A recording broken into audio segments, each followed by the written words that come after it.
Everyone. My name's Sue Everly and I'm the Director of City Strategy and Innovation at Georges River Council. And I'll be your facilitator for today's webinar on social and economic trends with Mark McCrindle.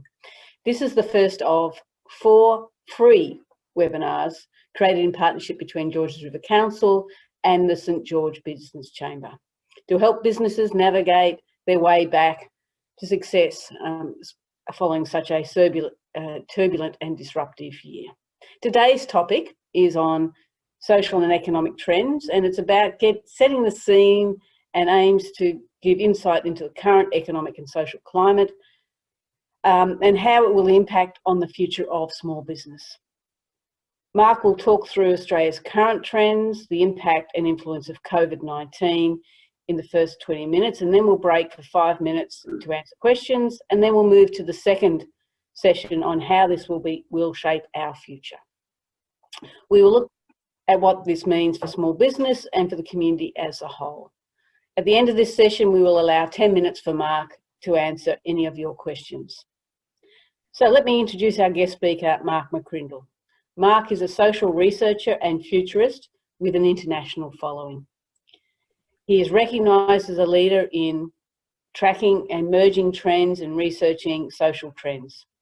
And an award-winning social researcher, Mark has appeared across many television networks and other media. He is a best-selling author, an influential thought leader, a TEDx speaker, and is principal of McCrindle Research. His advisory, communications and research company, McCrindle, counts among its clients many of the 100 of Australia's largest companies and leading international brands. So, before I hand over to Mark, a few little housekeeping rules. If you have a question at any time during today's webinar, please type it into the Q&A box and we'll do our very best to answer as many of those questions as we can in the time allowed. And this webinar will take about an hour, and following the webinar, we will provide a recording of that to people who've been involved in today's webinar. So, enough from me. Let's hand over to Mark, and good morning, Mark. Good morning, Sue, and thank you very much for your welcome. It's a delight to be with you all today. Thanks for joining, and thanks Sue and Georges River Council for hosting this session today. Now, we are in some pretty tough times, and so a social outlook and an economic outlook is important for us all to get suddenly where we're at and where we're going.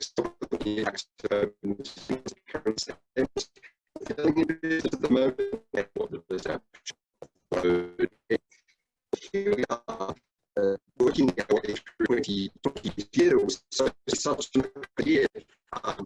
Start of a new decade, and you know, just the ring in the name 2020, it just sounded like it was going to be great. And so we stood at the start of our year and had our little video, and I'm sure we felt a bit like a sponge here, but as the year unfolded, we just had and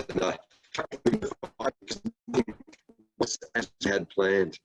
I mean, a reminder of what we've been through in March, how tough things were as the ground was moving under our feet amidst this global pandemic, and we saw those case numbers across the street. Just when we thought we were through most of it, and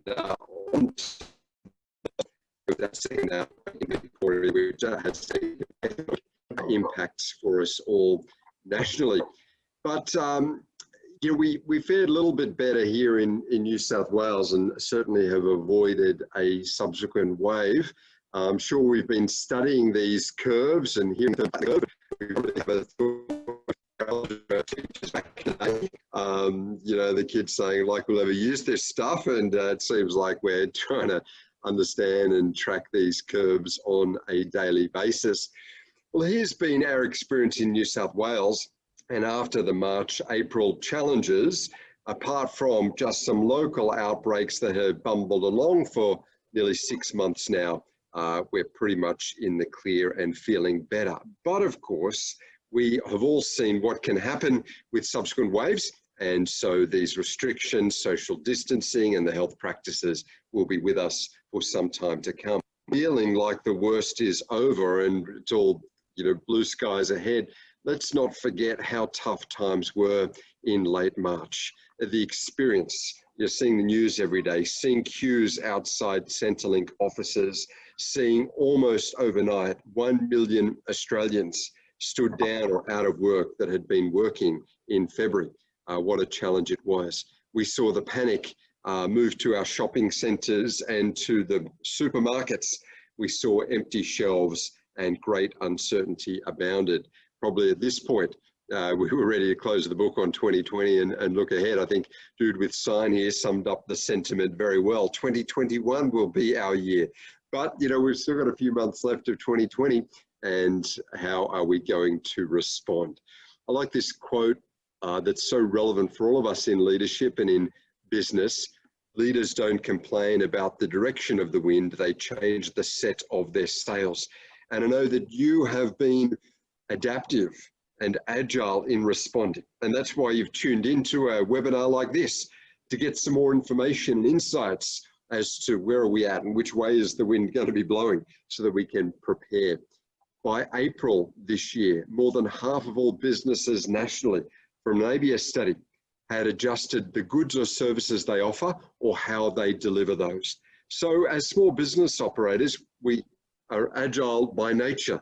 We have to adapt, and we certainly saw that nationally during the early COVID outbreak. Now, we've conducted a number of studies during COVID, just looking at the sentiment of Australians. I want to share some of that, but with a particular focus on what's happening in Georges River, local government area, and how things will affect your business more locally.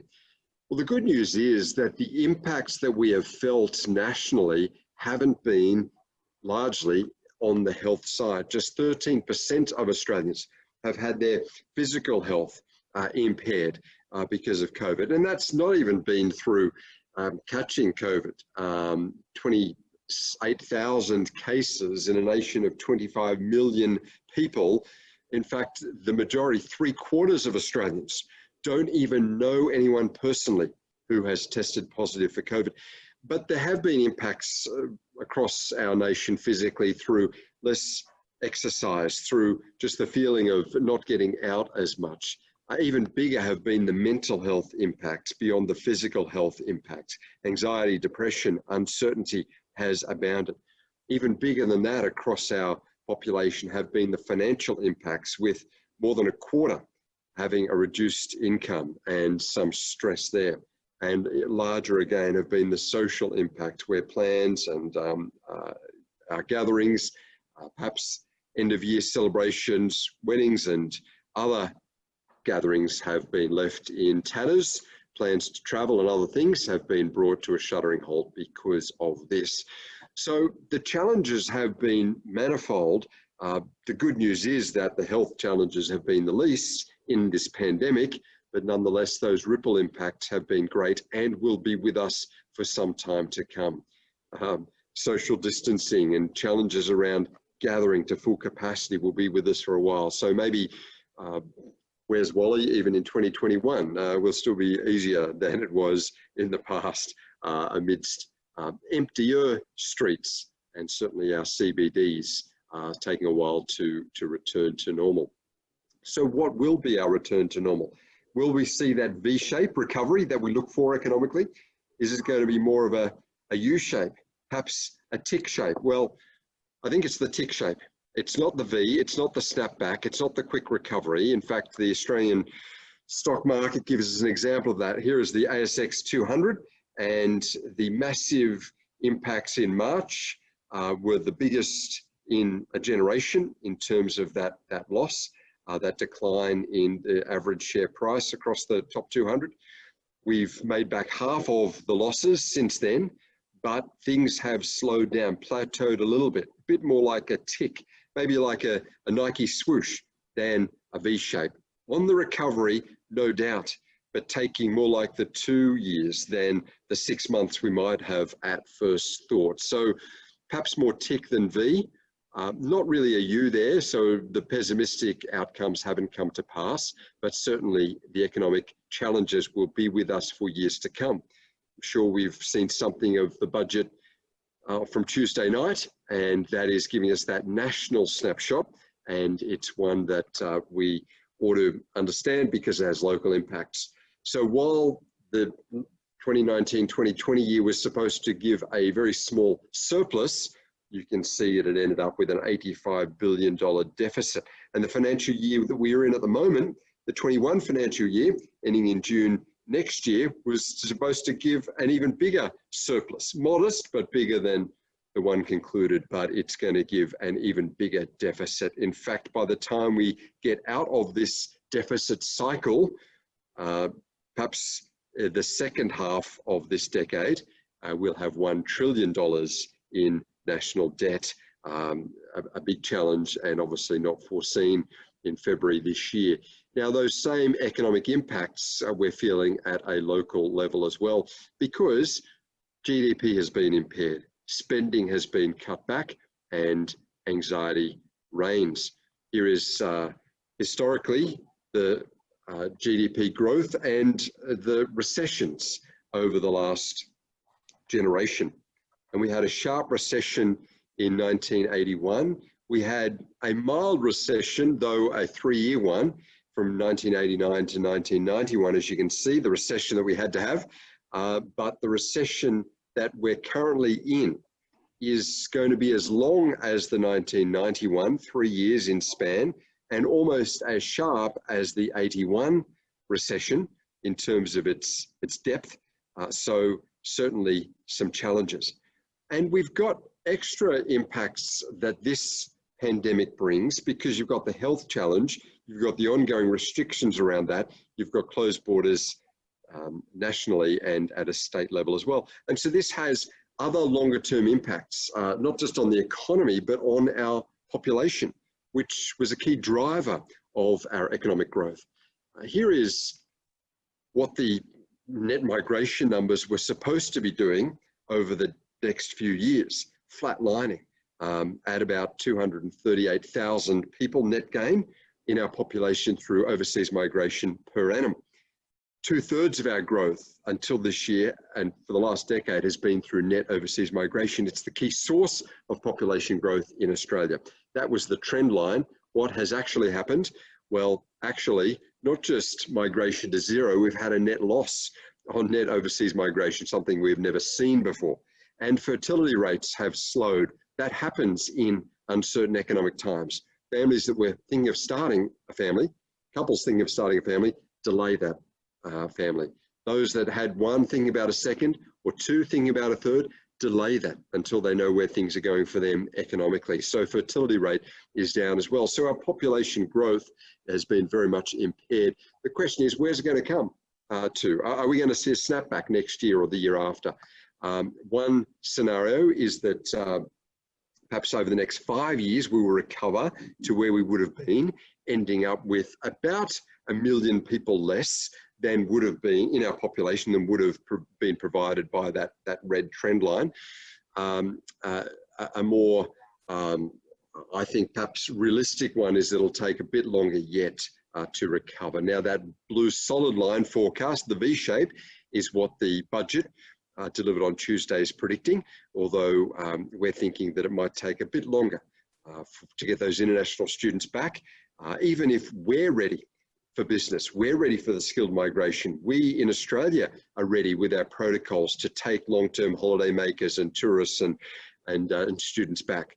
Other countries, of course, are still in the midst of battling out the COVID challenges and won't be ready to open their borders and allow the immigration out. So that's a bit of a snapshot. And of course, this has implications for Georges River because you are more culturally diverse and have growth through overseas migration more than is the case across Australia.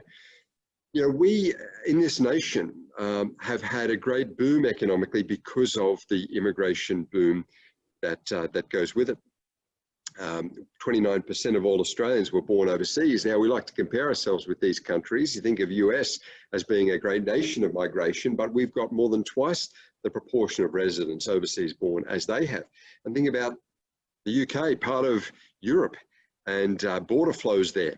And yet we've got more than twice as many overseas born residents as there, and more than that of Canada and New Zealand as well. So we are very culturally diverse and very linguistically diverse, and have been relying for a lot of skills and for the big export industry of education, let alone tourism and hospitality, on these migration numbers.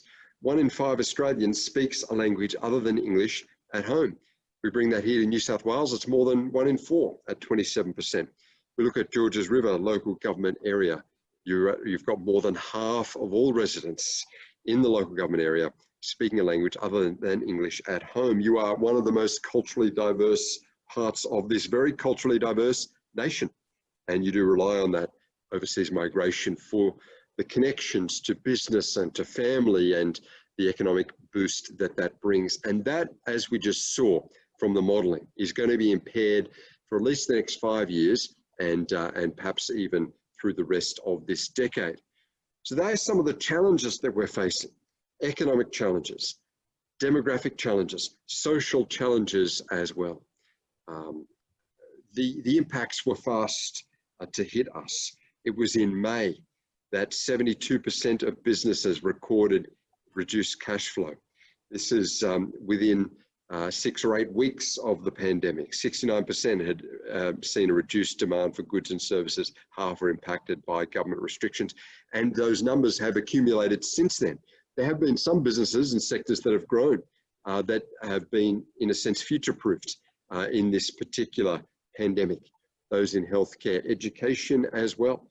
But some of the dominant business sectors in Georges River are hospitality, manufacturing, arts, and community services, support services, those B2B services, and construction, services around rental, real estate, and property have been impacted massively through this. And so it's not just a health crisis, it's an economic one and a population one as well. Now, times have been tough for businesses anyway. Did you know that 1 in 10 businesses ceases to trade in any year? So if you take a sampling of businesses, averaged based on the representative sample of how long they've been going, of the sector they're in, of their size, just a representative sample of all businesses in Australia, a cross-section of the 2.2 million businesses that we have trading in this nation, and track that sample over a year, 1 in 10 will have ceased trading that year. But if you track businesses from the first year of trade, the survival rate is even worse. Half of all businesses don't make it into their 4th year of trade. It's tough when you start up, and only half survive into the 4th year. In fact, 3.5 years into it, into your tracking of new business startups, half have ceased to trade. Now, the good news that you have in Georges River, and I had a look at the council data from a survey conducted in May, amidst the COVID challenges, 144 local businesses there participated in that, and 45% of the businesses there have been trading for 10 years or more, which shows longevity and connection to the local community and businesses, shows a resilience through challenging times, and to me gives indication that even through this tough time, particularly with this economic support that's been offered, most businesses will be able to get through because of that longevity and the proven track record. But it's not the case for every business, and we certainly are going to have to adjust and adapt. I was challenged to see that 1 in 5 businesses in that survey across Georges River did not have a digital presence. And when we've done some analysis of what is it that leads to a higher propensity of businesses being in the 1 in 10 that cease trading annually, being in the half that don't make it into the 4th year of operation, not having a digital presence is a strong contributing factor. The other factors are rental costs and external costs, so managing cash flow. And the good news is that if you've got a digital presence and you're able to manage cash flow, and we've seen adjustments made to rent and government support to help in the cash flow, that's a good reality. And the other one is not having innovation in goods or services, not being able to respond to the new generation of customer, to the new reality of expectation, to the challenges, the headwinds that we're faced. And again, COVID has sort of given us a bit of a future-proof test to adjust and be nimble. And if we got through COVID, then that's a good sign for the future as well. So the digital presence, the cash flow management, and being agile and adjusting to the new realities are all important factors. And good news as well is that from a sentiment perspective, we are starting to recover now nationally. When we studied Australians in April of this year, what are your sentiments, we asked? And the number one, feeling anxious and frustrated and vulnerable and scared. Number 5 was hopeful. When we surveyed again 3 months later, hopeful had risen to number 2. And I'm happy to say that it's risen further. We're in the midst of another study as we look to the road to recovery, and hopeful continues to rise. There is a sentiment now that we have got through this and we're looking to the recovery, to the road ahead. The great news about positive sentiment is that reality normally follows sentiment. Spending follows sentiment. Performance follows small business sentiment. So that's a good sign as well. And we've seen other changes, positive changes during COVID. We saw the speed at which businesses adjusted to allow work from home. And this is quite remarkable that the majority of businesses, or the majority of employees, worked from home during COVID-19. And they found it overall a positive. Those who worked from home during COVID have found, 4 in 5 have found time saving because of no commute. They've found money savings, which has been a great positive. They found that they could be more flexible with their hours. The majority said that. 3/4 found more time with family. So it hasn't sort of impacted that or led to blurring of work and life, and led to, less time with family. It's led to more, and less environmental impact as well. So on all of those personal, social, and environmental factors, work from home has been a great positive. But how did we go productivity wise? I mean, those of us running small businesses, particularly where we have had workers work from home, we want to know, was the productivity better or worse? Because we all worry that everyone's going to be a bit like Homer Simpson. We all worry that this is actual footage of people working from home. Actually, those fears can be put to one side, because productivity for the majority of Australians increased. More than half of Australians said that their productivity was better when working from home than at the office. Another 29% said unchanged, that's good. 20% said it was worse. And this was in the peak of work from home, when students were also learning from home, and everyone was working under that one roof, whether it be studying or working, and there were distractions abounding. But outside of that unique time, as we move to a future where 4 in 5 say that work from home will be something of their regular practice, we can expect that there might be no kids studying at home, or fewer people buzzing around under that roof. And so there might be a bit more quietness there, less distraction, less internet usage, and greater productivity there as well. So productivity worked out well, as did work-life balance, as you can see. We all adjusted to these Zoom learnings, and to Zoom meetings, and to collaborative software packages, and to time tracking. And so we were able to adjust very effectively in this time, and that was good on the productivity side. We're a bit slow to move out of the work from home. And if you've been trying to get your office back and up and running, and there's been some resistance, it's understandable. I put this up as well, the downside of Zoom, when everyone is getting off Zoom, but you're struggling to find the leave meeting button, so then it's just you and your host. Bit of an awkward moment. But if that's as tough as work from home gets, we've done pretty well. So are we going to get back to work? Well, we are, and there's strong encouragement now to get our offices and our CBDs up and running, because that's going to have a positive impact on the local hospitality, the cafes, and you're seeing that there as well. In areas like Georges River, there's been a benefit in this time, because those workers who in the day were in the CBD are now working more locally, and so you're getting more foot traffic, which is great. But we are going to see businesses move back to full occupation, or somewhat full occupation over time. But these are the challenges that employees are at the moment expressing. They don't want to immediately jump back onto public transport. 86% said they have some reservations there. Consuming communal food, so how our offices work, how we interact with those lunch times will have to look a bit different. Communal workspaces and some refits might be there. Conferences and meetings and shared facilities, we'll have to work that out, and using Lyft, 77% have some concerns. So managing that will be an expectation of employees before we move fully back to the world that we knew. And indeed, we will never fully see that, because probably we're going to settle at about 80% of what we did have in our offices will be on a daily basis. What we will end up with probably by the mid to end of next year, because about 1 in 5 employees anytime will be working from home. That's where we see it headed. But what I want to do is pause for a moment before we look at how we respond to all of this. If that's where we've been, if that's what we're experiencing, where are things headed? I want to move there. And just before I do that, I want to just see if we can have a look at some of your questions. So let me just jump into that. And thanks to some of you who have been putting some questions up, and over the rest of our time, do enter some questions in. We've got an anonymous question here. What are the impacts of COVID-19 on local manufacturing? Great question.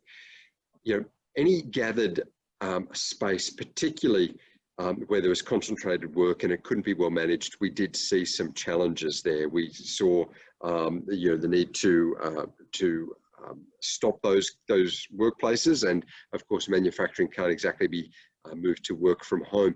So that was impacted. But the positive side of COVID showed us that we can't import everything, and we do need local manufacturing in Australia, and for it to be not just locally as in national, but locally as in close to the vendors, the wholesalers, or those who will be the buyers. Because state borders now, we've seen, can be put in place and might be there for some time, even into 2021 in the case of WA. So where we can have smart manufacturing, where we can have just-in-time manufacturing, using the best of our local knowledge and skills, high tech, if you like, made fit for purpose and local in provision, that is going to be something of the future. The same for agriculture as well, and that can be done not just in large lots, but we see now the benefit of greenhouse agriculture, of smaller manufacturing, and of the benefits of that around logistics and supply chain.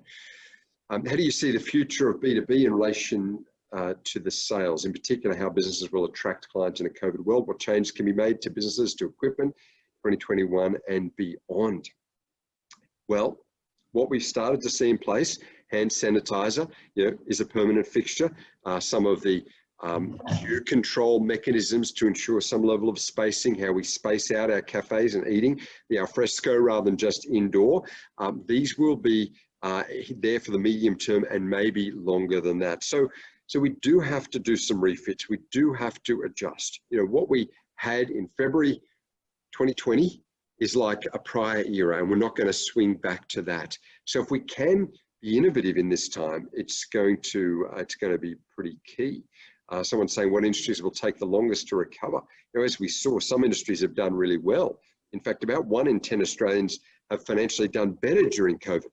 But some industries have done worse. Those that rely or can adjust services to outdoors, we'll see come back. So personal training and gyms, which were so impacted, can find some solutions there over time. Some of those recreational services coming back. Hospitality in its new way, as we said, is coming back. And manufacturing in a new way, in a new normal, will come back, which was so impacted. Construction is going to be there, and infrastructure. Not so much because of the future demand or the immediate demand. We saw a slowdown in the migration, the population numbers, as we've just discussed, but to prepare for that growth that will come. Whether we get back to the trend line of migration numbers in the middle of this decade or at the start of the 2030s is up for debate, but we will get back there, because the brand Australia has shone brightly in this time. Compared to almost every other developed nation of its size on the planet, we have done exceptionally well, even with that second wave. I mean, to be talking about just, as tragic as they are, 900 deaths in a nation of 25 million, where 3/4 don't even know anyone, where the COVID positive rate of those tested was less than 1%. It's pretty phenomenal results. We've managed it well, and we are now seen as a stable and safe place with a resilient economy, with a good education system, and even better now, when compared with other nations, a place that can manage public health crises. So that migration, the students, the tourism and travel, it will come back. It's just going to take a while for the world to get over the nervousness and for travel to get back. So we've got a great opportunity for the infrastructure catch-up, that we were a bit behind on, and to prepare for the next wave that over the next decade we will see. And that's why the government, we saw in the budget, was investing in infrastructure. That's why Georges River Council is investing and will invest in infrastructure and in provision and in ensuring that when that growth comes, we'll be ready for it. We're seeing people see the benefits of larger spaces. So 3-bedroom units, not just 2 bedrooms, extra large balconies, or indeed a townhouse or a detached home that has a bit of outdoor space, a bit of greenery or a backyard, because we saw in COVID the benefit of that. And so that's going to lead to a slight decrease in some of the population densities that we've known around areas like Georges River. So that's going to mean, construction more, in a sense, more homes per population than we were getting there for a while with a higher density, particularly with high density apartments. So a bit of a change there, which will lead to some demand. So construction will come back, infrastructure is required, there's the investment for it, and even though it's had a temporary impairment, it is required. One more question now, and then we will move on, and then we'll take a few more questions in a few minutes as I finish up. So do you think the trend towards buying, eating and staying local will continue? Great question. And yes, it will. The trend already, the city planning, as you know, from the Greater Sydney Commission, was for a city of 20-minute cities, a city of cities. And there was the eastern city, which we know as Sydney or the CBD, and then the central city, and then the western city, which takes us all the way to the foot of the Blue Mountains. But that was even changed to smaller areas, the Parramatta area and the Sydney Olympic Park, and Norwest, and the Kogarah area, and Silverwater, and Hurstville. CBDs are little hubs in themselves. You might say these 10-minute hub zones, because people have increasingly wanted to live and work and have their kids educated and connect locally. And COVID has accelerated that trend. Work from home has made that trend a reality. Now we have decoupled work from location. And so we can work from wherever we are. We don't need to commute to the CBD. We don't need those infrastructure corridors that bring us like a hub and spoke into the CBD of Sydney anymore. So locally connecting is going to be more of more growth than already was planned, and that's great news for regions like Georges River, where people will stay more locally and won't need to just head into the CBD.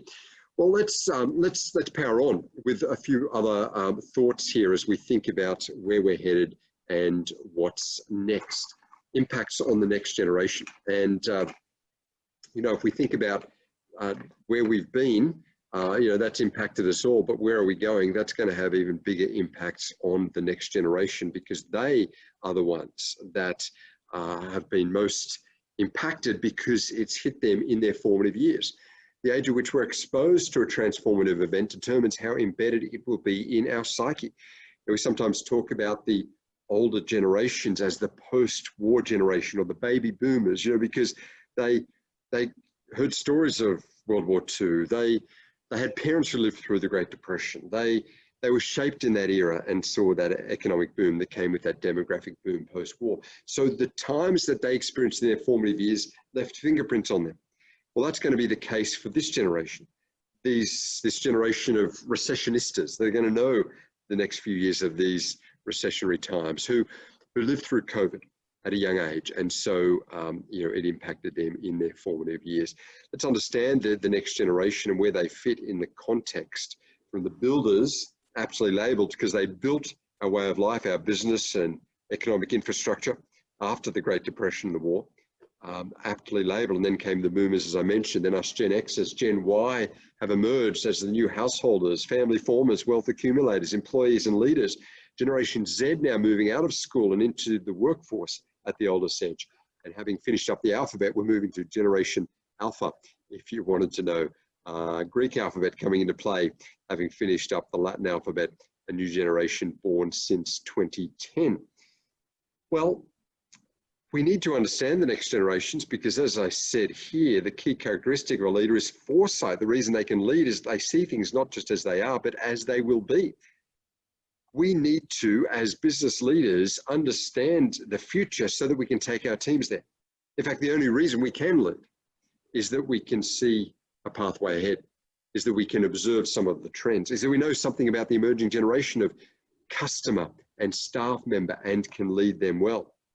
You know, generations Y and Z, we talk about them as the emerging generations. The fact is that they are right now the dominant generations in the workplace and in society. It was last year that marked the year that we saw more than half of the workforce end up in generations Y and Z. In other words, there are more workers in the Australian workforce born since 1980 than all of us born before 1980. They are more than half of the workforce, and that pivot point we hit last year. And they're more than half of the population as well. Now, being more than half of the workers, it means that they are therefore the majority of the wealth accumulators, the majority of the spenders, and the majority of those current and emerging consumers as well. So understanding the Ys and the Zs from an employee perspective in terms of our teams, as well as from a customer perspective, is of course critical because of the dominance of them demographically and economically. They're the most educated generation in history. Now us Gen Xers moved into university in a record fashion with 1 in 4 with a uni degree. For Gen Ys in their late 20s, it's 1 in 3. Generation Z, half of them will end up with a university qualification. And they're moving into their economic lives and their leadership lives right now. So how can we employ and manage and motivate them? How can we use the best of their digital skills? They have been the ones to help us get agile in this time. They know their cohort of customers and what they want better than we do. Technology is like the first language for them. For the 1 in 5 businesses in Georges River who don't have a digital presence, well, you don't need to be the ones to bring it in. That's what the younger generations are equipped for. And they can help solve those problems and connect with that next generation of customer. Now, they've had a tough start to their economic life because of what this year has brought.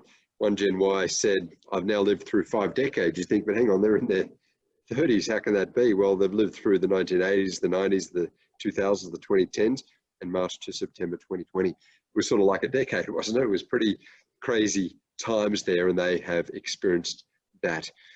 How we've all lived through these times have been different based on our life stage. You know, the older generations have been around the block a few more times. They've lived through recessions. Even us Gen Xers remember the recession of the 90s, perhaps as we were starting our economic life. Well, this generation haven't experienced tough times like these, and so the anxiety levels are higher. Here's what we found in one of our studies. We asked the impact of this year from a negative mental health perspective. And you can see the older generations, only half or slightly less have felt that anxiety, are saying it's had some mental health impact. By the time we're at the younger generations, we're at almost or more than 4 in 5 saying they've experienced negative mental health impact because of COVID, from the social isolation, from the anxiety, from the uncertainty, from the disappointment of changed plans. Yeah, for them, their future is ahead of them and planning is what they do. For them, their social life is key. They don't have a family, and so getting out and about is key, and that's been impaired.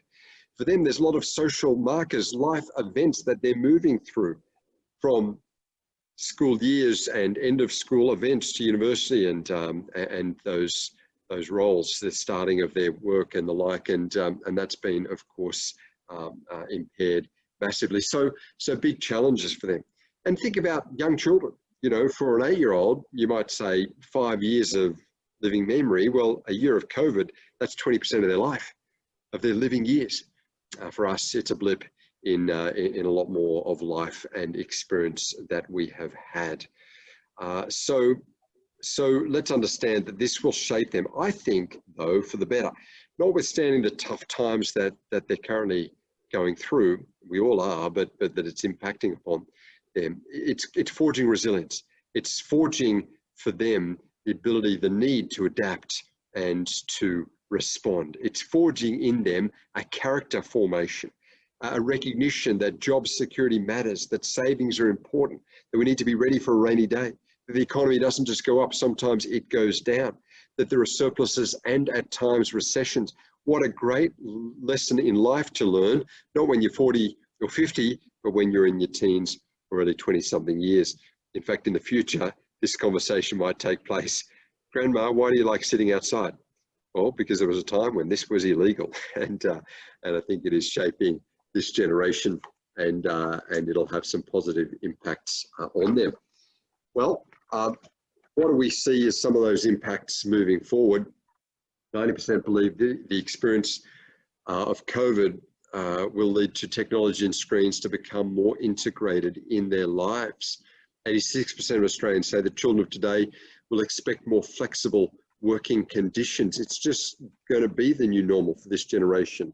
It's only ever known such times. 82% say education will be delivered more online in the future. You know, great leaders are focused not just on their business, but on their teams. And they have a focus not just on the next program, but the next generation. And I think by understanding this emerging generation, their skills, their abilities, the speed at which they can adapt, the technology savvy, and the understanding they bring of the next generation, we can be well prepared for what is next. So I want to conclude before we move to your final questions by giving us 3 takeaways. What can we do from here? What's our approach, our action from here we can put into practice amidst these uncertain times? And the first is a question. Are we going to react or are we going to respond? And I know you've been responding. That's why you're on this webinar. I know you've been adjusting and adapting to these realities, to the direction of the wind that we see. We surveyed Australians and asked them how they've found the political leaders and their response in COVID. And 4 in 5 Australians say the leaders that they've seen at a state and national level have done a great job in handling this. And so we dug deeper. We said, all right, how? What have they done well? What can we learn about leading in a crisis?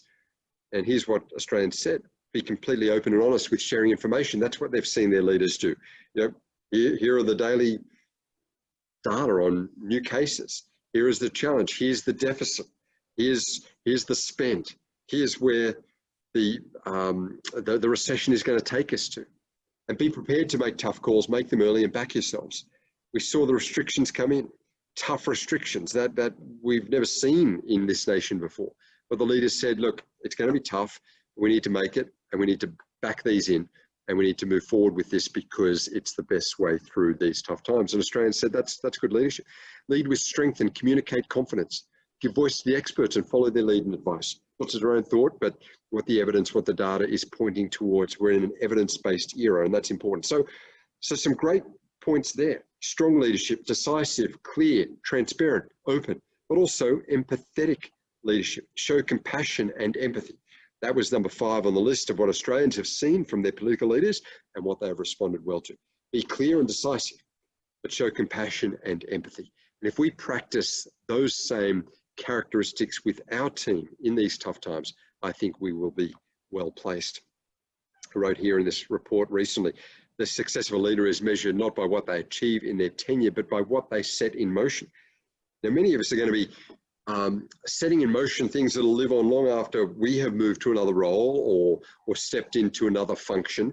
And yet it is the ripple effect. It's the starting of things that might flow on for some years. That's a key measure of a leader's success. Some of the budget forecasts are going to take us to the next decade. Some of those migration trends, we won't get back to what we were experiencing again for a decade. So it's about responding to what we see, understanding the trends and setting systems in place, even though the fruit may not be born from that for some time to come. That's what responding is all about. The second question, are we going to resume what we had, or are we going to refocus for this new era? You know, pre-COVID, how were we shopping? Well, it was cash and it was credit cards. 10% of all transactions in Australia prior to COVID were through cash. That was on a decline anyway, but probably we're going to see that halved because of COVID. A lot fewer places taking cash, and even the traditional hand over the credit card. We're in a digital and contactless form, when an increasingly online form of shopping. What we had was push button. We were pretty impressed with that as technology. Now it's going to be gesture control, moving to the future as we adapt to a new world of health and public safety measures. Social validation, what the influencers were saying. Now it's an era of recognized sources and trusted advice and solid data. The fake news has been quickly brought to an end in terms of what Australians look for and how where they've been getting their advice from. Much of what we had pre-COVID, we will never see again. We're not moving to the next, but the new. It's not a continuation of how things were, but the start of a whole new reality. And so we do have to let go some of what we loved and knew as we adapt to the current realities. And so that's, I guess, a refocusing, not just a resuming. We're not just picking up what we had, but we're leaving some things behind as we pick up some new things and carry some of the old things through with us into this new era. And my final question for us, are we going to rebuild what we had, or are we going to reimagine and rebuild something fit for purpose for the 2020s, for a COVID world and for the future? We were dealing with a world of changing trends. Now it's an era of continuous volatility. I mean, you see that on the stock market with shares going up and down on a daily basis. There is not a set pattern as much anymore. We're seeing multiple trends that we have to adapt to: population changes and demographic shifts, generational transitions and technological transformation, and now the COVID impacts and the economic uncertainties and the changing consumer sentiment.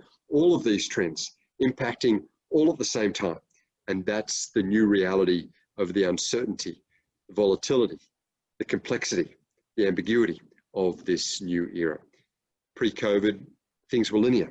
Trends were predictable. You could extrapolate forward and understand the future. Now, predictive modeling and asymmetrical trends, and it's hard to know exactly what the future holds because the trends go up and down. We can't forecast forward in a linear sense. And so it's being prepared for some level of uncertainty, planning for the year ahead, but not having a 5 or 8 year plan in the sense of having that locked in, because there is just not the same certainty there. And leadership has changed from a leader who's coordinator, who's calling it, who's in charge in that coordinating or leader-centric sense, to more team centricity, where a leader is focused on enlarging the team, looking out for the team, doubling down on the culture and on the connection with the team. Because in a dispersed workforce rather than a gathered one, we can't just assume that we're across what everyone is doing and that they're connected into the vision and that they are part of the culture and understand where they're going and indeed are feeling socially connected. We have to work harder on that in this era of bringing the alignment, the focus, the vision casting, and the collaboration, and indeed the welfare of our team members. So we've got leadership now developing lowercase L's in this model. One capital L leader, but other leaders in the making as they lead in their own space, as they become entrepreneurs in their own right and are equipped by their leaders to get things done in their own way and off-site rather than centralized leadership that we knew. For leaders, the future is not an inevitable destination, but something that they are shaping and to which they will take their team. That's what I would say you are, that you've tuned into this, and I'm sure that you will create a bright future by adapting to the realities that we have and by connecting with those who can bring broader array of strengths and perspectives than just you as leader alone, and so prepare for this new and volatile world. Well, what I want to do is just take a final few minutes for your questions, and again, thank you for them. They've been coming in thick and fast here, and I want to just go through some of those.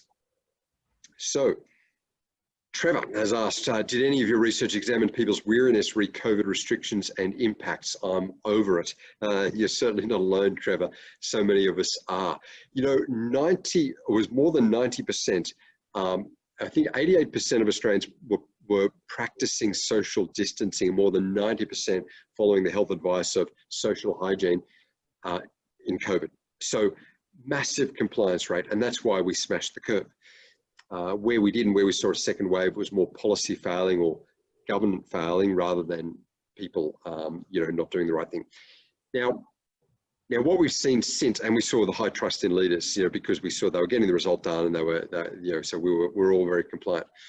We were a bit more like Singapore than the US, you know, very, very much following those rules. In fact, we out-Singapored Singapore, if you asked me early on. I mean, just the compliance was phenomenal. For a nation that prides itself on being a bit independent and, you know, not into authority and hierarchy, we really did follow the advice. But Trevor's point, you know, that is starting to fray now. And this is the problem. If we hold on to restrictions too long without people seeing the reason for them, I mean, we've had no or very few community transmissions for a couple of weeks, sorry, here in New South Wales, and yet the restrictions are maintained, or there's too much broadcasting of the fear factor. That's when you start to get a bit of pushback on the restrictions, and people just sort of choosing their own pathway, and that can have some challenge. So it's probably back to the openness, and the honesty, and the transparency, sharing the realities, but also highlighting that we do need to practice some of these things because it can get out of control if we don't. But here's what we're easing back on: some of the restrictions that don't make sense. You know, that was a big challenge we found in our research Australians saying, look, where it just doesn't make sense, where it just, like, you can do this, but then in this context you can't do that. I mean, that just doesn't make sense to me. That's where we saw the pushback. So we are getting that COVID fatigue, and that means that legislation needs to adjust to that, or we can lose the room, you know, lose that compliance. There's a question here: how can we reclaim the streets from cars to create outdoor eating and dining options? The removal of car parking is always unpopular in the business and wider community, but is there a way? And we will see more of this. We will see us adopt a streets and laneways approach, al fresco dining. I mean, we've done that anyway. You know, for 20 years, we've seen that Mediterranean approach. We've seen Aussies go for the cafe culture, and we love the outdoor, and where that can be done safely and still allow for the cars to park for trade. You know, that's the beautiful goal that we need. Because the fact is that we are going to see a bit of car use increase. Now, we're not traveling to work as much, and so there's a bit of a hiatus there. But some people who would have taken a given trip on public transport are going to take that by car. So cars are with us for the future. We're not just going to have the walkable, although we're going to live and work closer. We're not just going to have public transport, even though you know, we do need that. For some of those shorter trips, and just the reality of people and their complex lives, and particularly where we're not building our lives on the set infrastructure hubs towards the CBD, we're going to need the cars, but we're going to need the open space as well. So getting that mix right is the master challenge of the town planning into the future. And a question here, Mark: with current leadership training models that we see, will they be adequate for the new leadership styles that we have identified? Great question. And no, I think we need to change. I think we need to move from that command and control model. How can that work? How can a hierarchical leadership model work when our teams are disparate, when people are working from home? How can a centralized leadership control mechanism work when not everyone is going to be there for that meeting, for that business town hall, for that team meeting, face to face?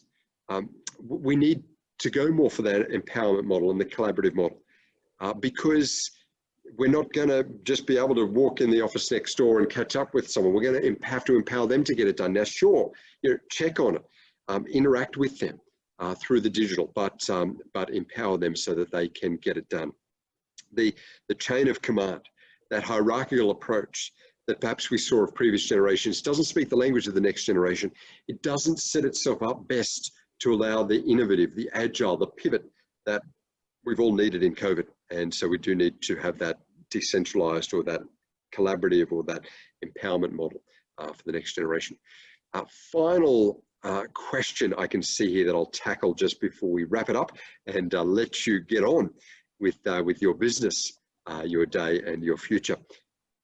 What type of support can we offer business during startup to help them survive? What a great question. I mean, this is a national tragedy that half of all businesses don't make it into the 4th year of trade.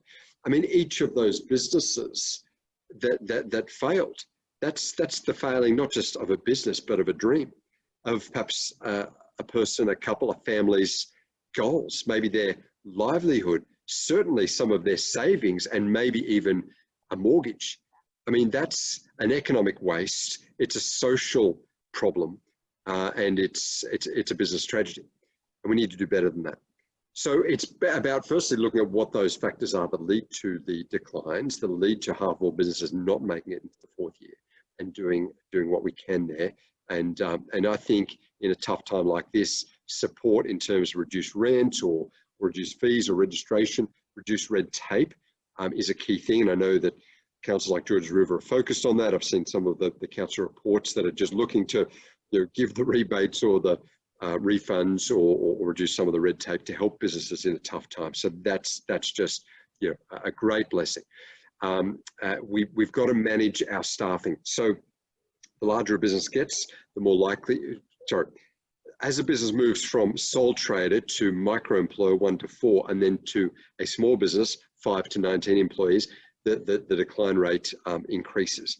As it moves to medium and then large, 20 plus employees, the survival rate increases. So there's this tenuous point when a business moves from a sole trader to now employing people, where it's actually expanding, but now more likely to crash because it's got a payroll. It's got people that are depending. It's not just the operator, and if things don't work, I can sort of bolster it with a bit of part-time work on the side. Now I've got an employee.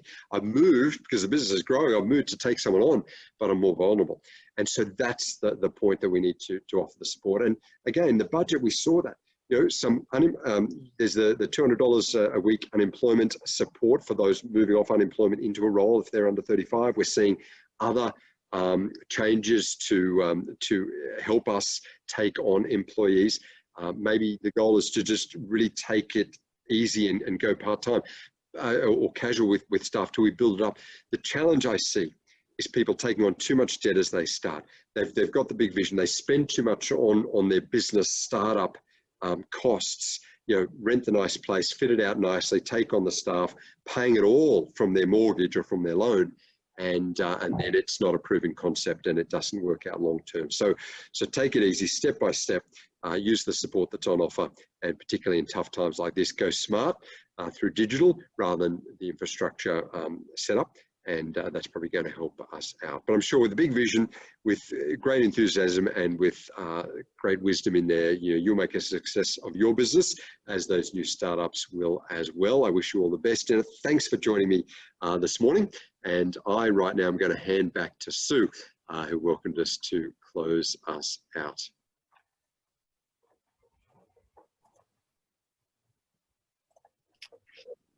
So, thank you very much. And I hope everyone found today's webinar on social and economic trends with Mark as interesting and enlightening as I have. And I think my big takeaway is that as we consider the recovery and how we lead our community through the recovery, we have a good base because of the high rate of the community had for hope. And that perhaps helps us think about the future, not just as it was, but a reimagined future. So great opportunity to build off a really good base, I think, to take that forward. And thank you to everyone who posted questions, and my apologies for those whose questions we didn't get to answer. Time did get away, unfortunately, but I think everyone was fascinated by the great insights that Mark was able to provide to us today. And again, special thanks again to our guest speaker, Mark McCrindle from McCrindle Research. It's been a wonderful opportunity. I also want to take this opportunity to invite you all to register for one of or all of the remaining 3 webinars. You can find the details of these on our new business networking platform, georgesriverbusiness.com.au. And finally, in the next 24 hours, you'll receive an email with a link for a survey, and I would encourage you to spend a few minutes to provide your feedback, and as this will help us plan our future events to make sure that they are things that matter for you. And on that note, thanks again for attending today's webinar, and I hope to see you all at the next one. Thank you. Goodbye.